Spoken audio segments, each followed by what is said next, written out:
Gudur railway స్టేషన్లో task force SEB పోలీసుల సహకారంతో 23 కిలోల గంజాయిని సీజ్ చేశామని తిరుపతి జిల్లా ఎస్పీ ఎల్ సుబ్బరాయుడు తెలియజేశారు. మంగళవారం సాయంత్రం తిరుపతి పోలీస్ పరిపాలనా కార్యాలయంలో ఎస్పీ ఎల్ సుబ్బరాయుడు మీడియా సమావేశంలో మాట్లాడుతూ అనకాపల్లి నుంచి చెన్నైకి గంజాయి అక్రమ రవాణా చేస్తున్న వారిని అరెస్టు చేశామని తెలిపారు.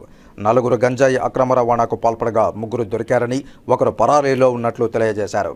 మొత్తం 23.4 కేజీల గంజాయి అక్రమ రవాణా చేస్తూ ఉండగా సీజ్ చేశామని, వీటి విలువ 1,17,000 రూపాయలు ఉండవచ్చని తెలియజేశారు.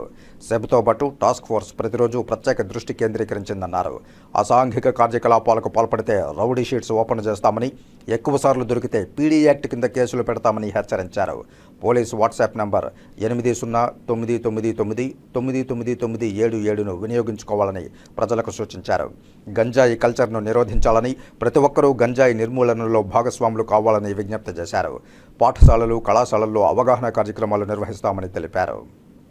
ప్రభుత్వం చాలా పర్టికులర్గా ఉంది. గాంజాని కంట్రోల్ చేయాలి. ఇది సమాజం మీద ఎక్కువ ప్రభావాన్ని చూపుతోంది. ముఖ్యంగా విద్యార్థులు, చిన్న వయసు వారు వీటికి అలవాటు పడి వారి కుటుంబాలు నాశనం అవుతున్నాయి. సో వీటి మీద ఎట్టి పరిస్థితుల్లో కూడా నిర్లక్ష్య వహించేది లేదు, ఉపేక్షించేది లేదు. గౌరవ డీజీపీ గారు ప్రభుత్వ ఆదేశాల ప్రకారం టాస్క్ ఫోర్సు, తర్వాత అడిషనల్ డీసీపీ కులశేఖర్ వారి ఆధ్వర్యంలో ఎవ్రీడే మానిటర్ చేయడం జరుగుతోంది. ఈ సెబ్తో పాటు మా టాస్క్ ఫోర్స్ కూడా అందరు ఆఫీసర్స్ కూడా వీఆర్ గెటింగ్ ఇన్ఫర్మేషన్. దీంట్లో ఎవరైతే ఈ గాంజాని తరలిస్తున్నారో వారిపై ప్రత్యేక నిఘా ఏర్పాటు చేయడం జరుగుతోంది. అంతేకాకుండా వారు 1-2 సార్లు ఒకవేళ దొరికితే వీరిపై కఠిన చర్యలు తీసుకుంటూ షీట్స్ ఓపెన్ చేయడము, ఇంకా లేదంటే పీడీ యాక్ట్ పెట్టడం కూడా జరుగుతుంది.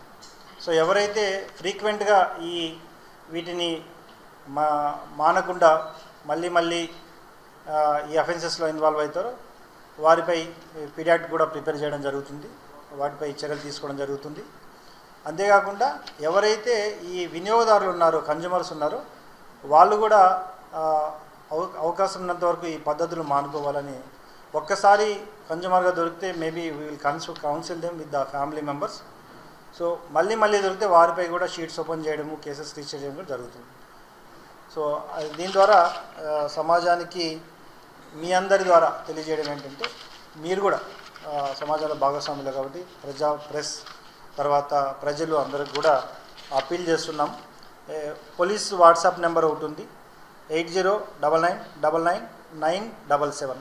ఈ నెంబర్కి మీరు వాట్సాప్ ద్వారా కానీ మెసేజ్ ద్వారా కానీ గాంజా ఇన్ఫర్మేషన్ని ఎక్కడ యూజ్ చేస్తున్నారు లేదా ఎవరు వీటిని సప్లై చేస్తున్నారు అనేది తెలియజేస్తే వారిపై కూడా ఈ సమాచారాన్ని గోప్యంగా ఉంచి చట్ట ప్రకారం వారిపై చర్య తీసుకోవడం జరుగుతుంది. కాబట్టి వన్స్ అగైన్ ఈ ప్రెస్ మీట్ కేవలం అందరికీ తెలియజేయాలి, మీ ద్వారా ప్రజలకి తెలియజేసి ప్రస్తుతం సమాజంలో వ్యాపిస్తున్న ఈ గాంజా కల్చర్ని కంప్లీట్గా తగ్గించాలి అనే ఒక ముఖ్య ధ్యేయంతో ప్రెస్ మీట్ పెట్టడం జరిగింది. సో ఐ థింక్ మీరందరూ కూడా సహకరించి ప్రజలకి ఈ నెంబర్ అందరికీ తెలియజేసి మొత్తం ఈ గాంజాని పారదోడడానికి సహకరించాలని కోరుతున్నాను.